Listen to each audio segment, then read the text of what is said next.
Can you hear me, Doc? Dr. Hussein, am I audible? Yes, yes, I can hear you.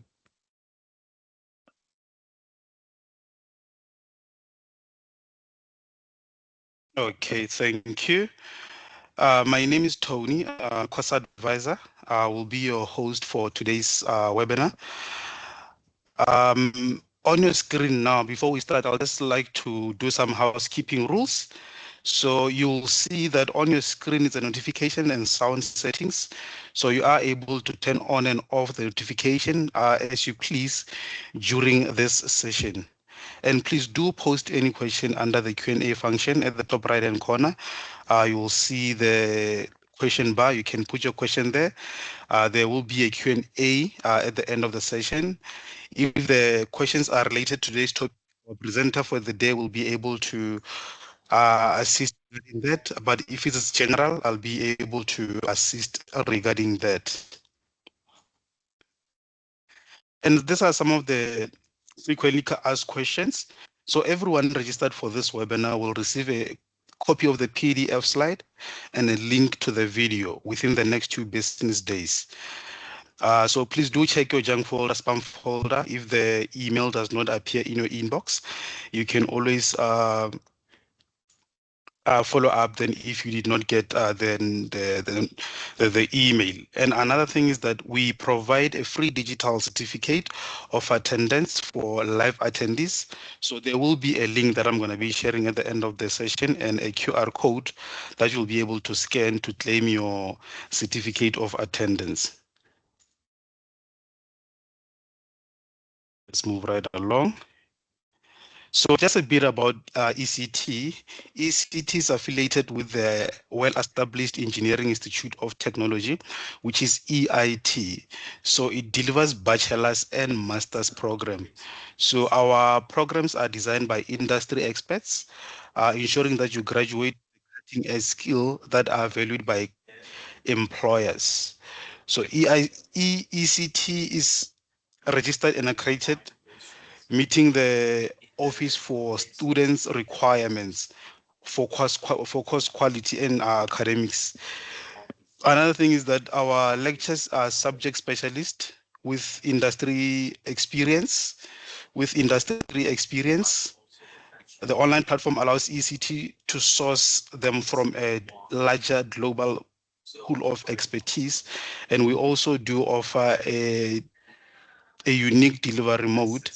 We deliver our programs via a unique delivery methodology that makes use of live and interactive tutorials, an international pool of experts, as I've mentioned.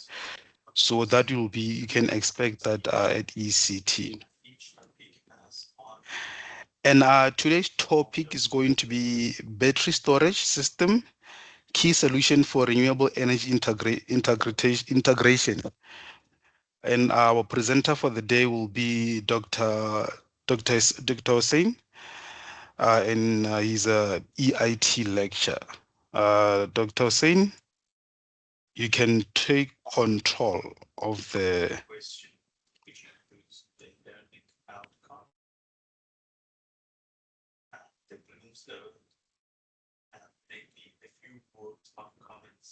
Okay. Do you guys hear me? Does everyone hear me online? Can someone mention that you guys can hear me?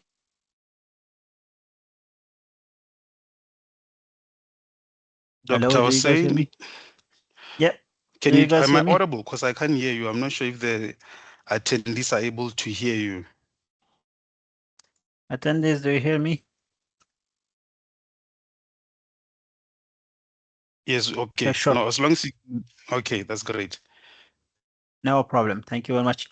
Thanks, everyone. Thanks for joining this session and this webinar session.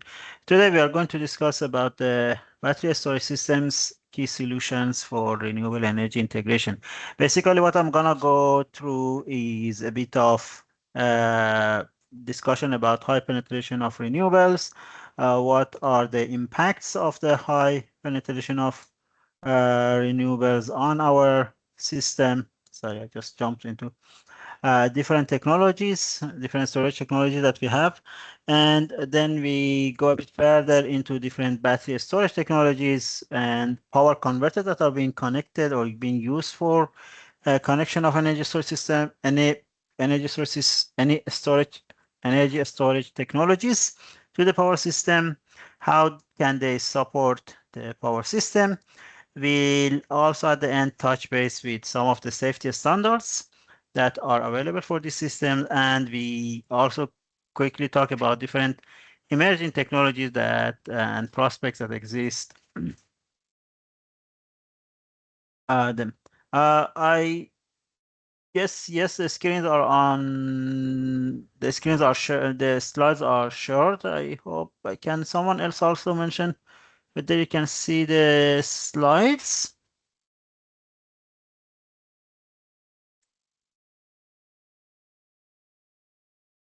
A bit about myself. I'm currently a lecturer or senior lecturer with EIT. I'm based in Perth and also working with a company called Magellan Power. And in there, we are designing a 1 megawatt energy storage system, battery energy storage system. So I have been also working in different universities before my PhD, and research has been always on energy storage technologies, renewable systems, the grid interconnection, and the support that they can provide to the power system. Let's look at the high penetration of renewables and the challenges that we get. So, as everyone knows, we are nowadays increasing the number of renewable resources that we are installing in the power system, wind, solar, etc. That's a good side of that because of many reasons we are installing that. But something that is being missed and not being discussed so much is what are the challenges.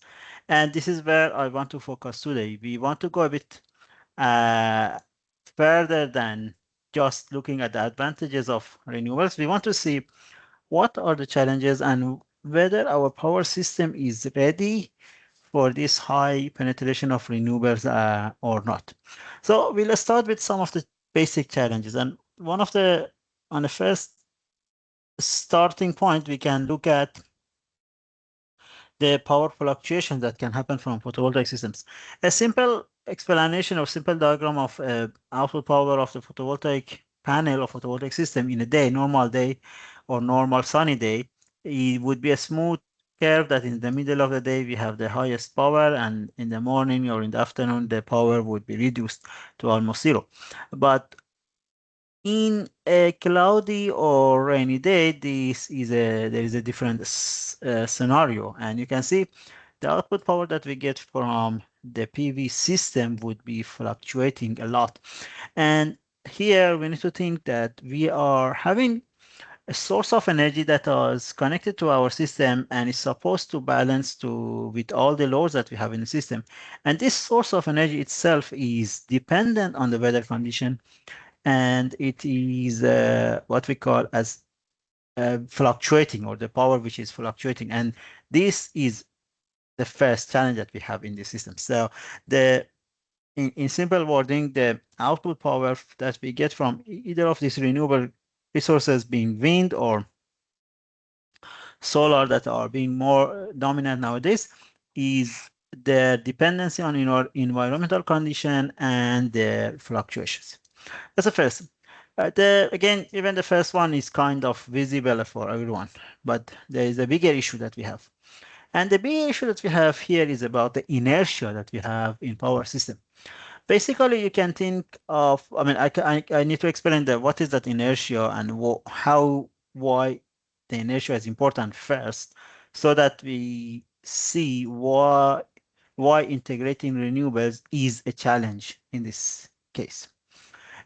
Simply, you can think of synchronous generators with a rotor, with a big mass of the rotor which is rotating and has kinetic energy in it.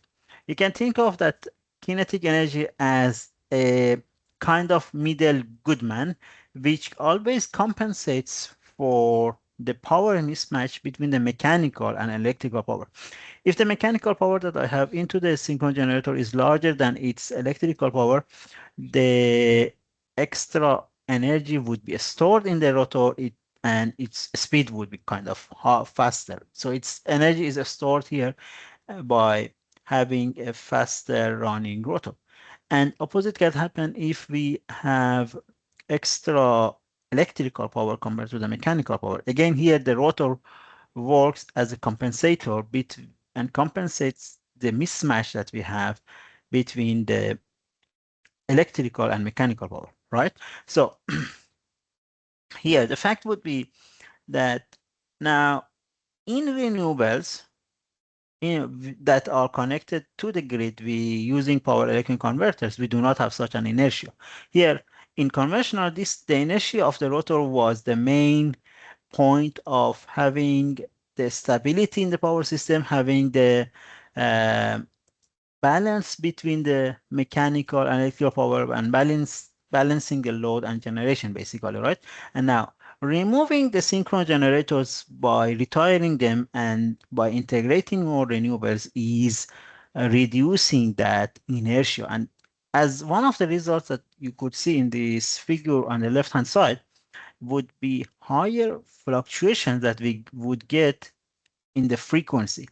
So any changes of the power or load or generation would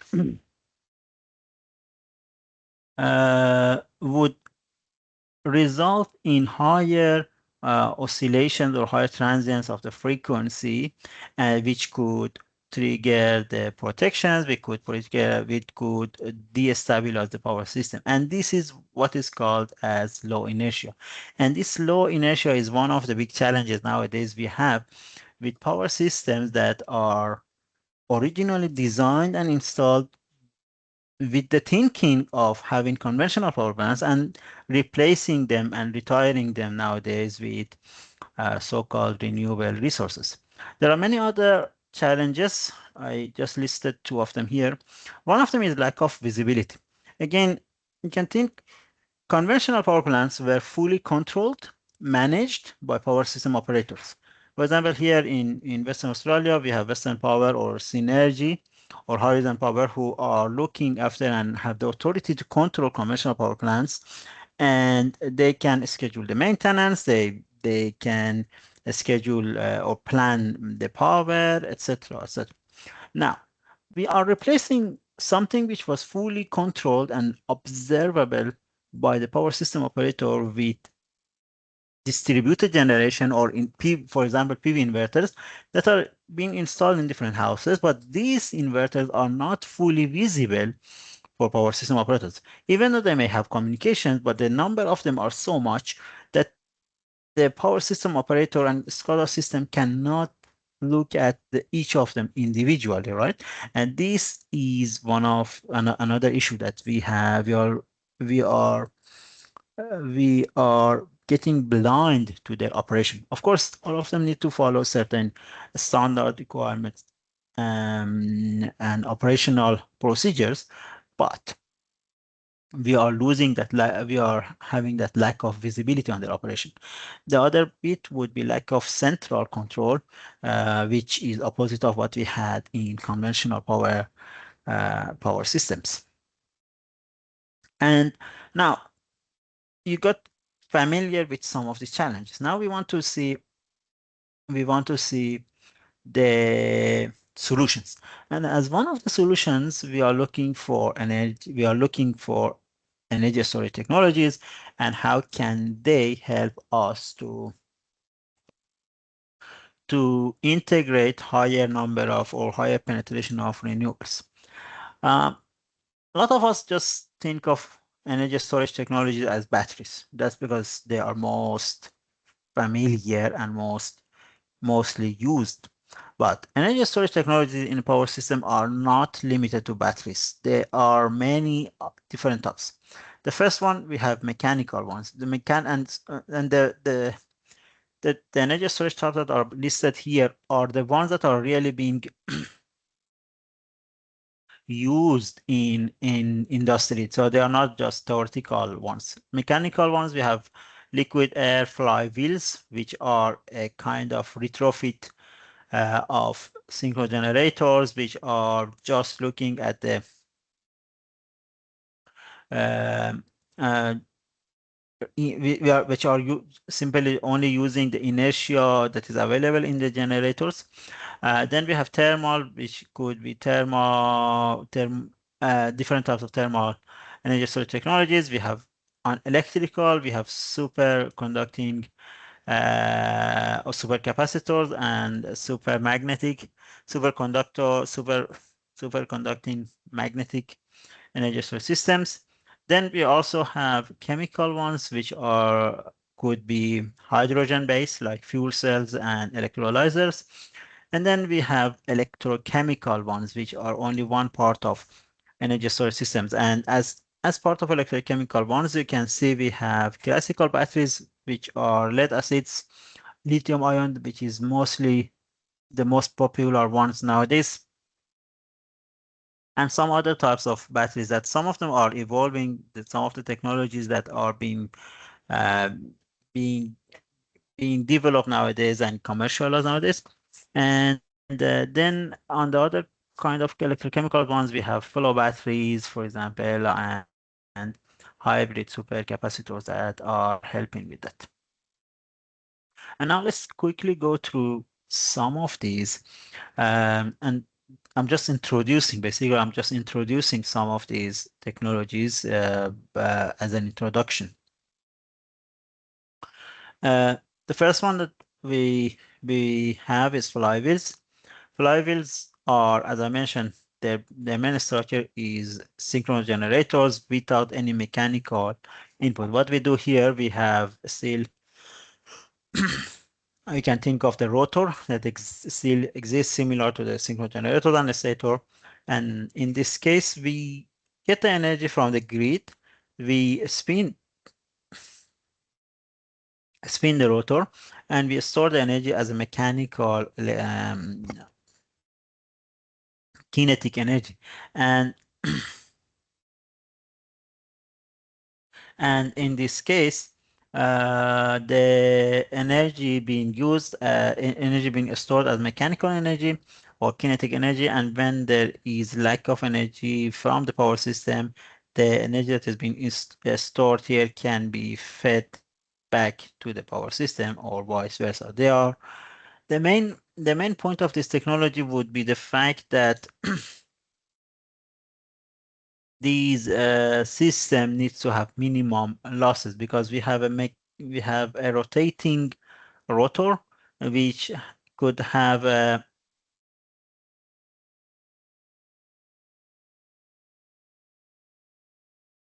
yeah, I'm a bit confused because some people can see me, hear me, and see the slide, and some maybe not. Could a bit more number of people really reply to see whether we can whether you can hear me or see the slides well?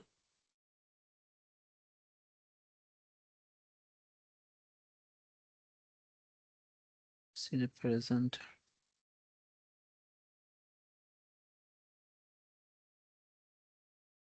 I'm not sure what to do here.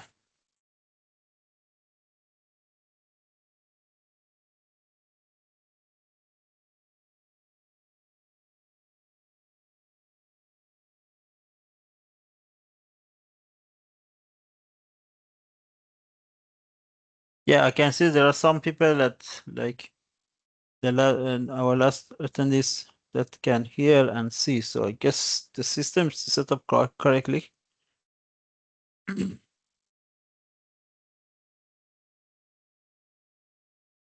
Not seeing the slides.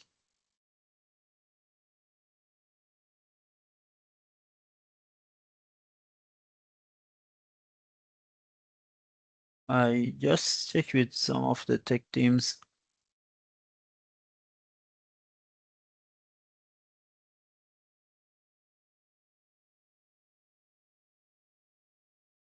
Eh,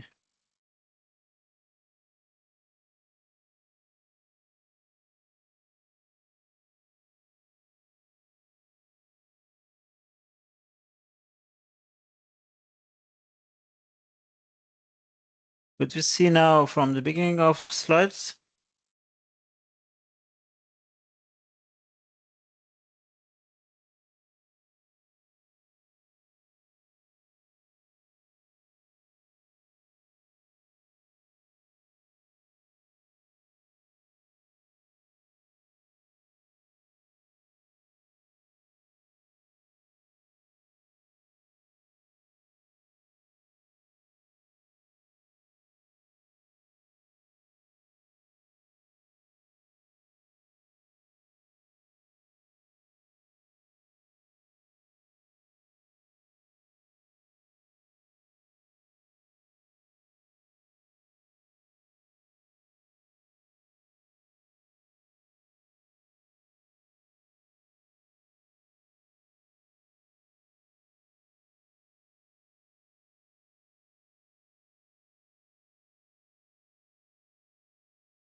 Can everyone else also see the slides? So can I continue?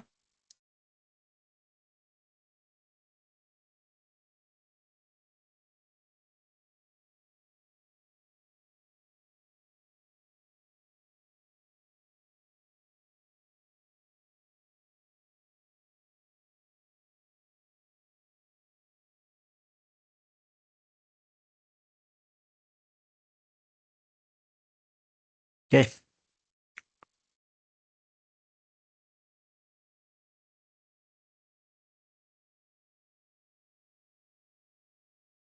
I take control.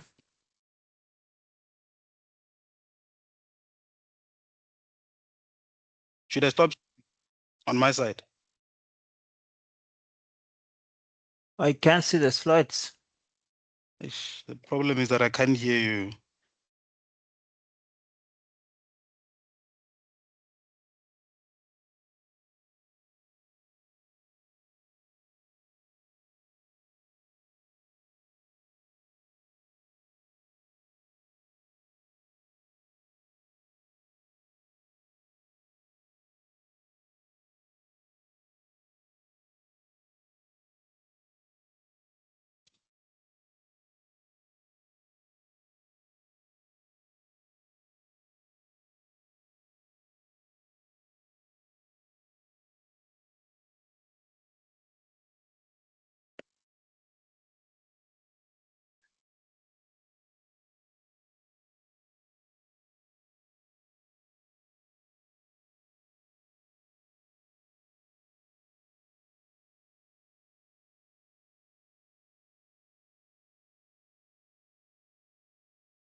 I will be back just now. Can everyone hear me, if I may ask? We'll be back just now in just in few seconds. We're just sorting out some technical problems. Can everyone hear me, if I may ask?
Let me see.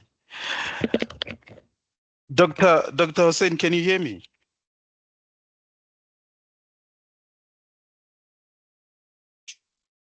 Dr. Hussein, can you hear me? Can you, okay, I'm going to stop sharing my slides. Can you share the slide, your slides on your side?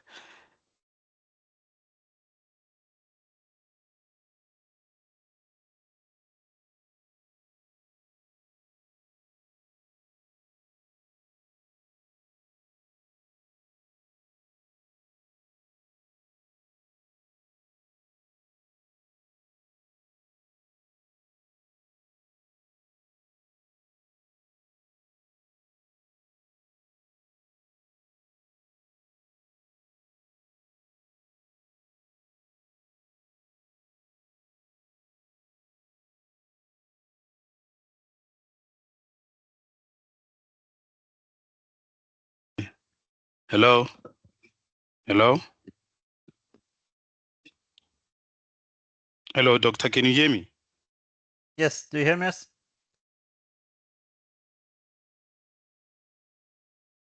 Hello, Hello, hello. doctor, can you hear me? No. Yes. Are you able to take control of the slides? Because I can't hear you. I'm not sure.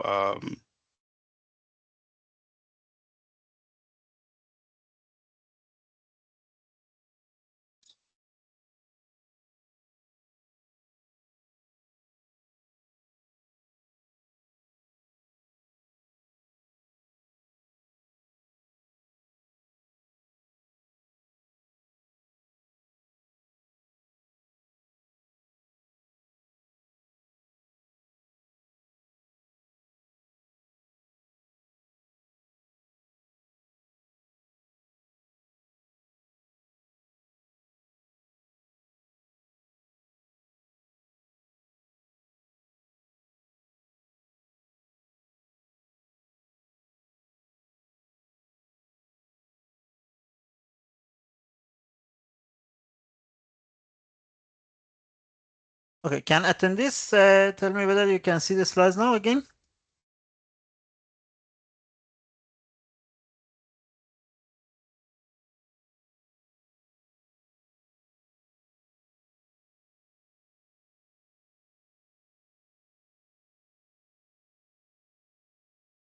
Okay, why are you doing this? Yeah, okay, sure. I'll continue from here. Okay, so we're discussing about different types of energy storage systems. Apology for the inconvenience. We discussed about the flywheels, and the other type of energy storage system that we have is the pumped hydro energy storage systems. In this case, we are storing the energy. Once we have extra power from the grid, we can store it as the by pumping the water from a lower reservoir to the upper reservoir, and when we need we are lack of power in the grid side of our system, the energy can be converted back by letting the power coming back and rotating the turbine and generator, and that generates electricity for us.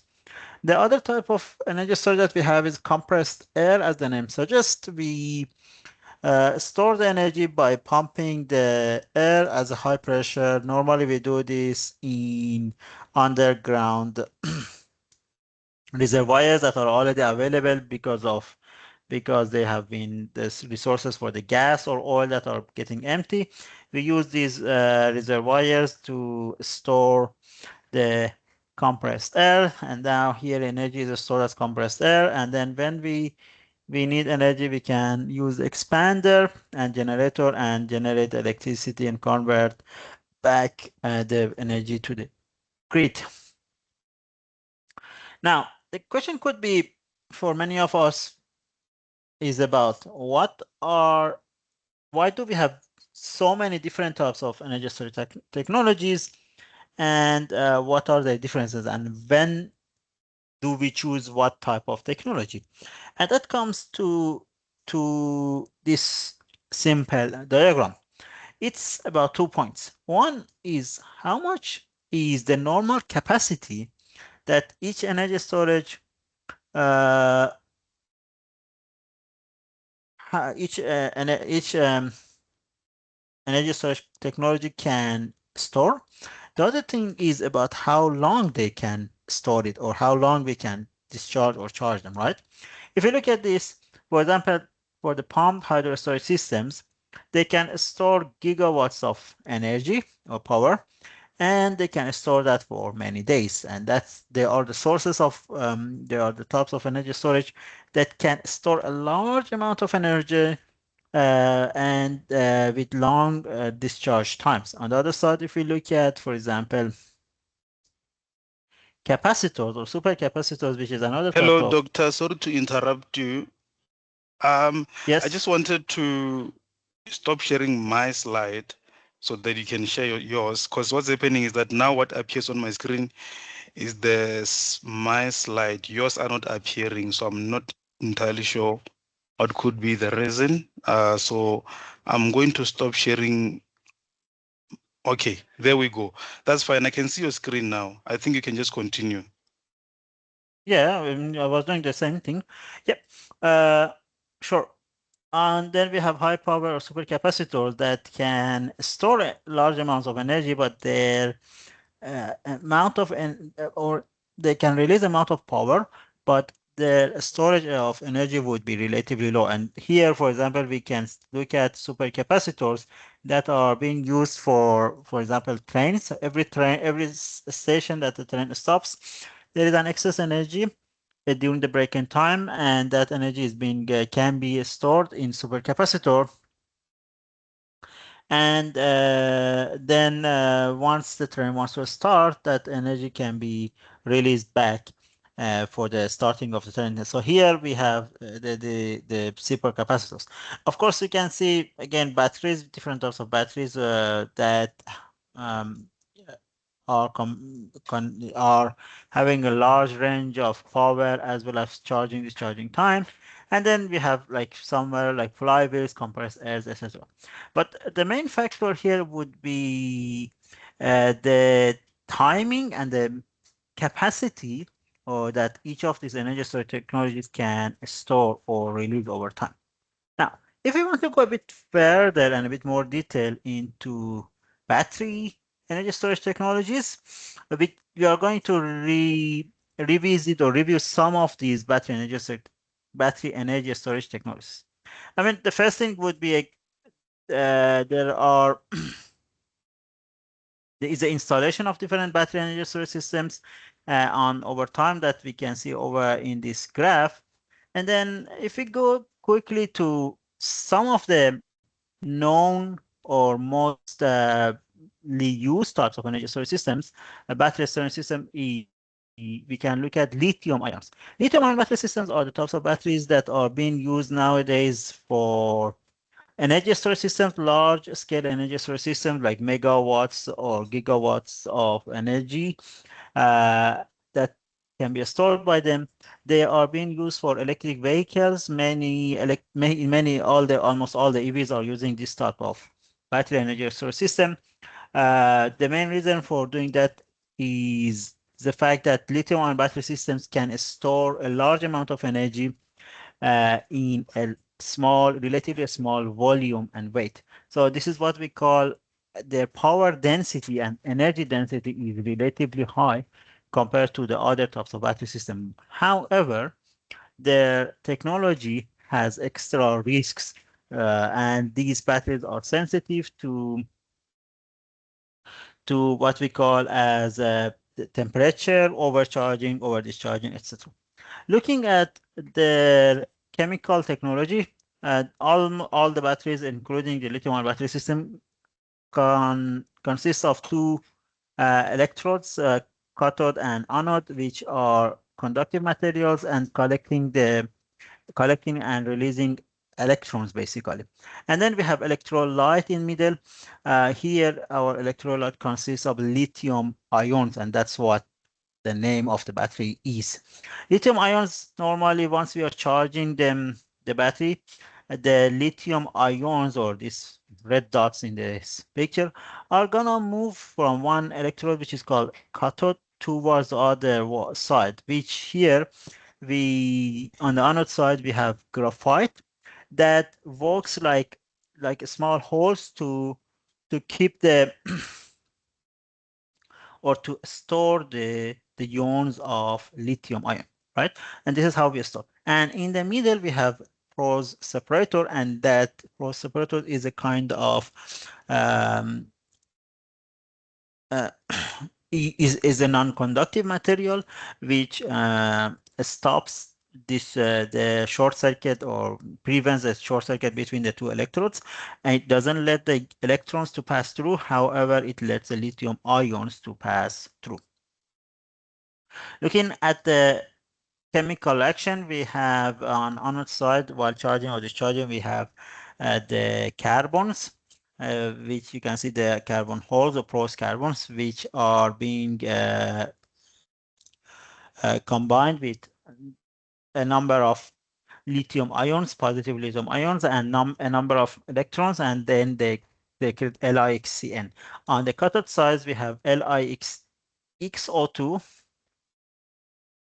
that is being converted to and releasing a number of electrons and releasing a number of ions. Basically, if you see, in one of them, we are absorbing electrons and ions, positive ions. In the other one, we are releasing. So one of them, for example, on cathode side, we are going to generate electrons that move out of the electrode, go to the electrical circuit while discharging, and the ions of the lithium move through the electrolyte, through the separator from the cathode to the anode, and that's how they are going to operate. And that's the overall electrochemical action that we have for the system. As I mentioned, lithium-ion battery systems are nowadays the most popular type of battery system. Now, then we have sodium sulfur, which is another type and is a kind of an emerging technology. Um, it's getting commercially available to some extent because of its higher safety and less safety risks that it has. Basically, in this sodium sulfur, we have molecules of sodium that are getting converted to ions of positive ions of sodium. On the other side, we have sulfur, which is getting converted to SX2 minus, and that's the overall uh, action. In this type of battery needs to operate at high temperatures because we have both sodium and sulfur that needs to be melted, and that's why this battery system needs to operate at high temperatures. The main advantage of this battery system is its safety. In case we suddenly overcharge or over discharge the battery or even short circuit the battery, it is not going to be explosive. This is opposite of lithium ion battery system, which are very much sensitive to both charging, overcharging, over discharging, or high temperatures or even low temperatures, right? So that's a difference. That's a kind of the main difference between these two type of battery system. The other type of battery that system which is getting nowadays more popular is vanadium redox or flow battery, redox flow batteries. Here we are using the vanadium with different set of ions, being vanadium 2 plus, 3 plus, or 5 plus, etc. And by converting them by reduction and oxidation, then here we are charging or discharging the battery.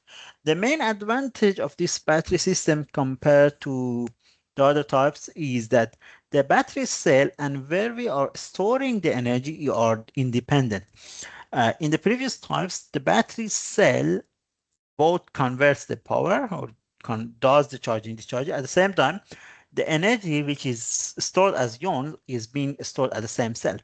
But here in the redox flow battery systems, the because the redox flow is a type of gas and they can be stored in different tanks. So we have one tank which is potentially full of vanadium 2 plus, the other one which is full of vanadium 5 plus. And by changing the density of these two gases, we are charging or discharging this type of battery system. We can look at the voltage performance of as general type of batteries. And here their connection and their behavior, their interconnection with the grid becomes important. Some of the battery systems like the lead acid, which are the conventional battery systems, very safe, being used in conventional combustion engine or cars for starting. Their behavior is a linear operation of the voltage, linear change of the voltage corresponding to the state or depth of the discharge. While on the lithium-ion battery system, you can see we have a relatively flat area for the voltage. And in this case, we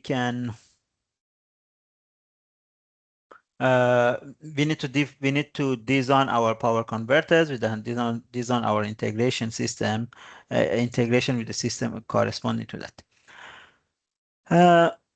If you want to compare them with supercapacitors, fuel cells, etc., there are different ways that this energy are stored. For example, capacitors we are storing by condensing the positive, negative electrons. On the batteries, we are doing that by changing or transferring the ions from one electrode to another. And on the fuel cells, we are doing that by converting the material from one type to another type. And if you want to have a comparison of their battery technologies, you can see here we have the specific power, which as the unit suggests is a watt per kilogram, and specific energy, which is watt hour per kilogram, which is the energy. You can see we have commercial lithium-ion battery systems, which are this blue curve, and they are on a high end, which shows they have high amount of specific energy and high specific amount of power. And that is why these the lithium-ion battery system are getting or are being popularly being used in industry for this system. We can compare them based on their cost, etc. as well. Again, here, conventional lithium-ion battery system, you can see they are high cost, but their advantage would be high energy density, power density. Lead-acid battery systems, they are low cost, but they have low power and energy density, in other words.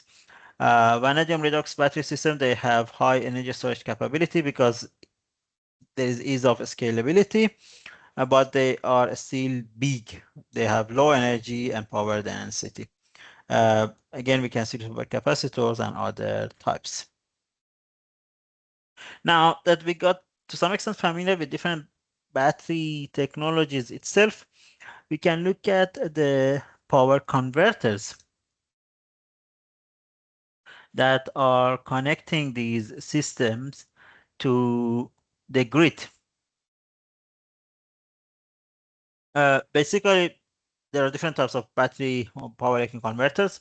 The main thing, the main here, the main fact to consider is that the voltage and current that are being produced by batteries are DC voltage and current. However, our power system operates with the AC voltage and current. So we need to have power electric converters to convert the DC to AC, Apologies for that, etc. doctor. What I'm seeing on my side, trying to fix it actually with IT now, this problem. So what I'm seeing is that every time I accept an attendee, it just switches over the slides. So I'm not sure if it's possible to stop sharing on your side. I'll do the same. Then you can just start again. Sure.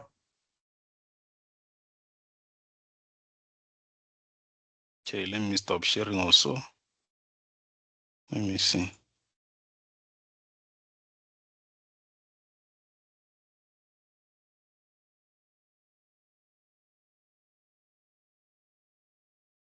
Stop sharing.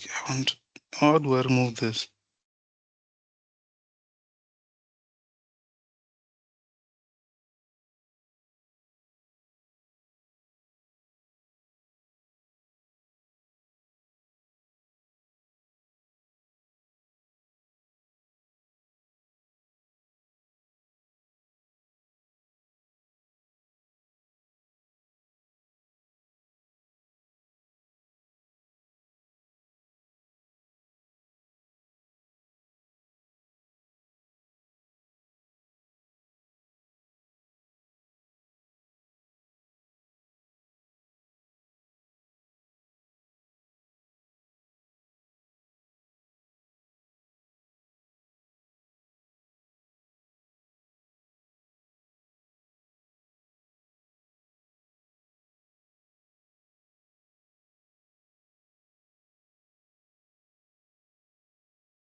Doctor, you can share yours now. Apologies for that. You can Sure. share your slides.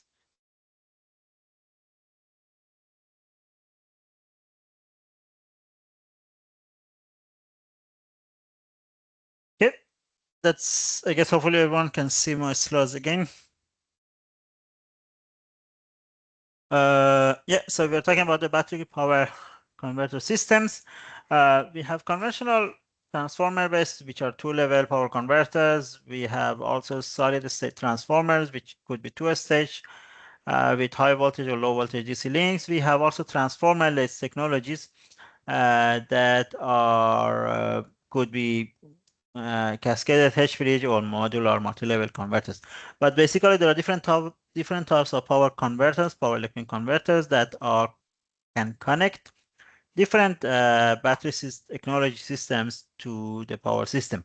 But as a quick overview, our power converter or any of those converters would consist of some main elements. And here I'm demonstrating that, and at the left-hand side, we can see a battery. In this case, is a 1000 volt battery system. and it is connected to inverters or power stage that are converting the DC voltage to AC voltage. Then we have filters, in this case LC filters, or we could have transformers, in this case the delta Y transformer that is connecting our converter to the grid. If we want to look at a real one, what we see here and what we have built here in Western Australia with a company called Magellan Power, we have developed and designed and manufactured this 100 kilowatt energy storage system battery inverter. It consists of microcontroller units, which is from Texas Instrument, and it's connected to, in this case, to a battery system which is Pylon Tech, and it creates that 1000 volt or 900 volt, close to 900 volt DC link, and that is converting it to the AC. We have tested with other types of battery systems. Again, this is from another company called WINS or Win Energy Storage Systems from Taiwan. And we have also, we could connect to those, or we could operate with their system as well.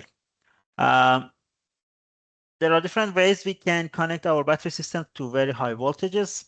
One of them would be series connection of semiconductor switches, because each semiconductor switch or IGBT or MOSFET or silicon carbide has limited voltage. But if I have a battery system which has many high voltages and I want to directly connect it to a high voltage system, um, the available semiconductor modules in the market cannot be used. And one way to solve the issue would be to install many semiconductor switches in series. That's one way, but it has an extra challenge of making sure that the switches are getting on and off at the same time, which is one challenge in this case. There are other ways to sort out, which is one of them would be multi-level converters. And in multi-level converters, we have another topology that we can connect each pack, a battery pack or battery module, into with this configuration, and there from there we can convert at the DC voltage to the AC voltage. Each of those power converter technologies have their own disadvantages, but all of them can provide control actions that support the power system. And one of the supports that we can provide to the power system would be frequency support.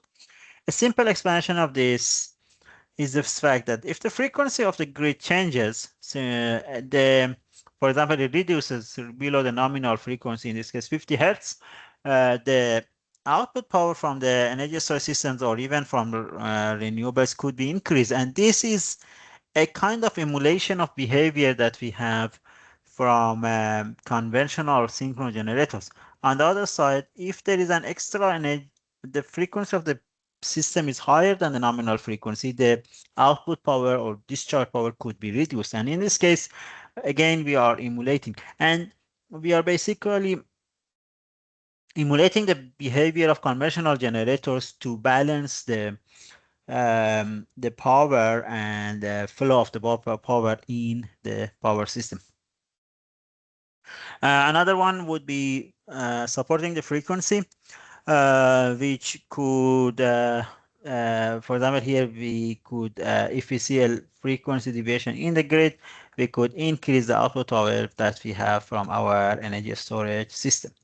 Another support would be the voltage support that is done by injecting or consuming reactive power based on the voltage that is available at the point of common coupling.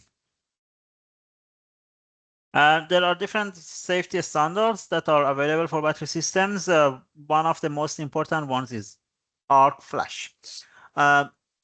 Operating with operation operating and operation with the battery energy systems requires specific license and permits, and that is defined based on what is called arc flash. Arc flash is a kind the amount of energy that can be released from a battery system if there is a short circuit across the battery system. And here the energy that is being dissipated depends on both the instantaneous power that can be dissipated and the time. And what battery systems need to consider is to consider extra fuses, series fuses or breakers, etc. in series with the systems to reduce the amount of arc flash, because and then here we have different arc flash categories. If the arc flash category is higher risk categories, the the personnel who are operating this battery system needs to have extra care and license and permits to operate in those systems. So I have provided an equation for the arc flash calculation, but yeah, without, don't want to go to the details here, but the fact here is that the amount of arc flash depends on how much we have, how much is the total resistance that we see on the battery, and the amount of time. And that's what I'm recalling that. So the category, the PP category that we have uh, is going to be different based on the arc flash value. And normally, once we have any battery energy storage system, we need to have a kind of label with the battery system that defines how much is the arc flash and how much is the category of the arc flash. I know we are running out of the time. Just quickly, in 1 minute or two, I cover the rest of the slides. And one of the important ones is the flexible power point tracking in photovoltaic systems. So now we can think of photovoltaic systems rather than being a dumb distributed generators that are not looking at the power grid. We can use them, we can control them so that they behave similar to the battery systems. And this is called, this is what we call it as flexible power point tracking instead of maximum power point tracking. And here, then output power of the PV system would follow a power reference that is being set, and that is um, being supportive of the grid. Uh, in this way, we can do the frequency support from PV systems by a specific controller technology. And the other one would be electric vehicle battery systems. And those are the battery systems that are being nowadays, they need to be kind of, they reach to the end of their life. Basically, the main reason here is, I mean, each battery system naturally would be aged. This is not about the quality of the battery system, it's about the natural behavior of the battery system. Over time, it will have extra ions that are being corroding the electrodes, etc. And once the capacity of the battery system reaches 80% of its nominal fresh capacity, then that battery would be called as end of its life. That's for electric vehicles. And this is where, like, you can see the different warranties that we have for electric vehicles. Like some of the companies, they do guarantee for 8 years, some 7 years. They are doing that based on this their estimated lifetime of their battery. And here the lifetime of the battery is not, the battery is not going to be dying. It's just reaching just 80% of its nominal life. And here we can think of how do we use these batteries as second life? How do we give them a second life? This is where we have the concept of 4R. We first reuse them, and here we are reusing them for energy storage systems. A lot of times we are working on that. We can refabricate them, we can resell them, or at the end of the day we can recycle them. But unfortunately, we sometimes we think we just jump to recycle, when recycle is really at the end of this line, because the battery that we call is at its end of its life. It's not really, it's just is 80% of its nominal power capacity. And that brings us to the end of this presentation, which, as a summary, we discussed about the challenges of the power system operators under high penetration of PV systems. We discussed overview of different energy storage technologies. safety hazards, and different technologies. Thank you very much for that, and apologies for all the technical issues and inconvenience that has been caused. Leave it with you. Thank you. Dr. Hossein. Yes. Okay, let me just switch on my camera. Um, thank you very much, Dr. Hussein. We just had some technical problems. Not sure what was the reason, but hopefully the next one will be much better. Thank you for that. So on the screen now, these are our upcoming programs. As you can see, the Bachelors of Engineering and Masters respectively, and on the right hand side, those are the start date. So this year September, and there will be another intake which is going to be next year February. For more information, you can also visit our website. Our course advisors will be able to assist regarding that. And on the screen now, this is the professional certificate. So we do offer a 3 month program. It's not accredited professional certificate of competency. The reason for this is basically just to upskill yourself in a certain area within the engineering space. So it does give you that expertise in a specific area to advance your knowledge on that. So for more information also, check our website. Our course advisor will then reach out to you. And on the screen now, this is the QR code for certificate of attendance. So you can just scan your phone here to claim a certificate of attendance. Just be aware that it does expire after 48 hours. So please do make sure that you claim the certificate of attendance immediately when you get the link. I'm quickly sharing the link with, let me just share the link with you now on the chat. Then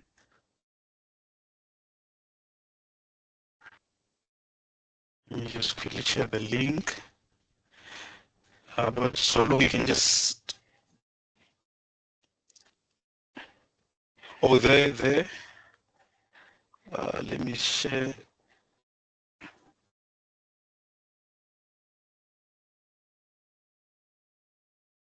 Okay, I've shared the link on the chat box, so you can claim your certificate of attendance. As I've said, please make sure that you do at least claim it within 48 hours, as it does expire. Can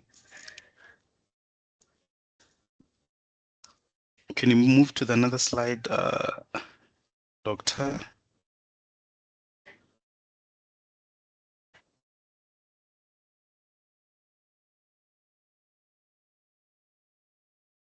Okay, so this is our contact. So if you want to contact us, you can check us on our website, our head offices, as you can see, and we do also have a telephone number that you can reach us from.